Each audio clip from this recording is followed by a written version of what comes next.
საჩხერის ემოციებს, თუმცა უკვე მეუბნებიან რომ ის არის ხაზზე და იმყოფება სწორედ 22 წლის გოლიათის ოჯახში. ანა, მოდი გაგვახარე ამდენი ნეგატივი ჩვენი მაყურებელი ძალიან დაღლილი და დღეს უკვე საჩხერიდან გამოუშვით ემოციები.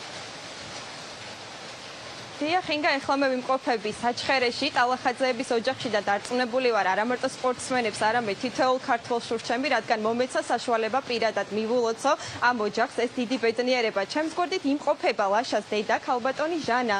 და ქალბატონო ჟანა, რომ გითხრათ იმ ემოციის შესახებ, რა შეგრძნება არის, ოდესაც უყურებს ტელეეკრანს და თქვენი შვილი ხდება მსოფლიო ჩემპიონი?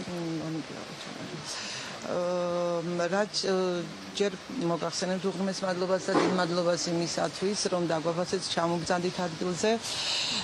და რაც შეეხება იმ ემოციას, ეს არის ენით აღუწერელი ემოცია, რომელსაც უბრალოდ სიხარული იტყვი, რომ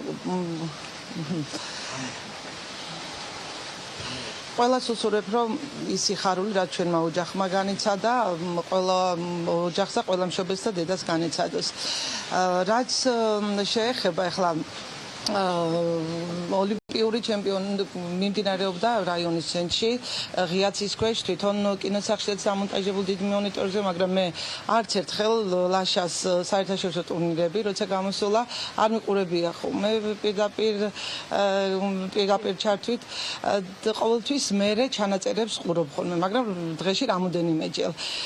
რა ვიცი, ეს ემოცია არ ვიცი, ალბათ რობერ ახსნი ისეთი, რა თქმა უნდა და ერთადერთი რითიც შემიძლია გამოვხატო, ეს არის ტირილი და წრემლი.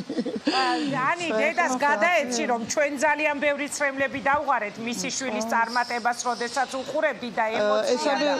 ინგამ მოგცათ, რომ ჩვენც ძალიან ბევრი ემოცია გამოხატეთ და ბევრი წრემლი დავგვარეთო ლაშას გამარჯვებასთან დაკავშირებით. რა სიტყვის როგორ მიაღწია მისმა შვილმა ამ წარმატებას?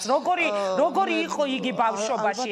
არ დამირჩევია ჩემი შვილის ლაშას გამოსვლა და სხვა სპორტსმენების გამოსვლაც.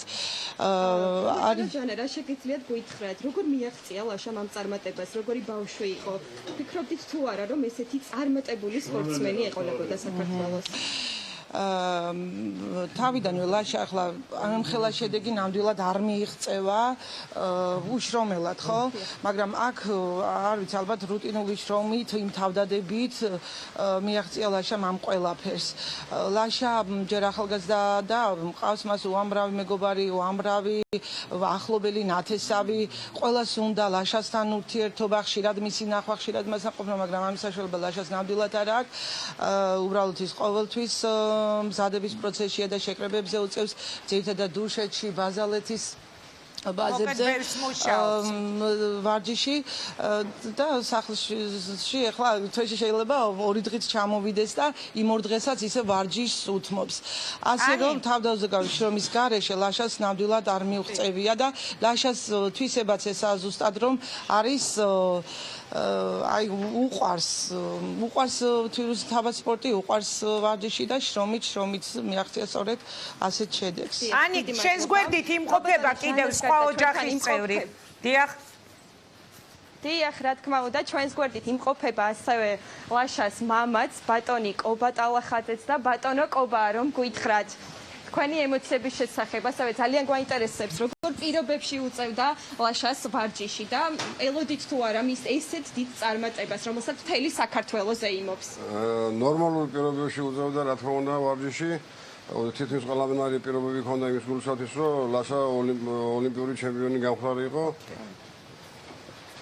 თითქმის ყველაფერი ჩავდივით იმისათვის, რომ ბავშვი მიაღწია წარმატებისათვის.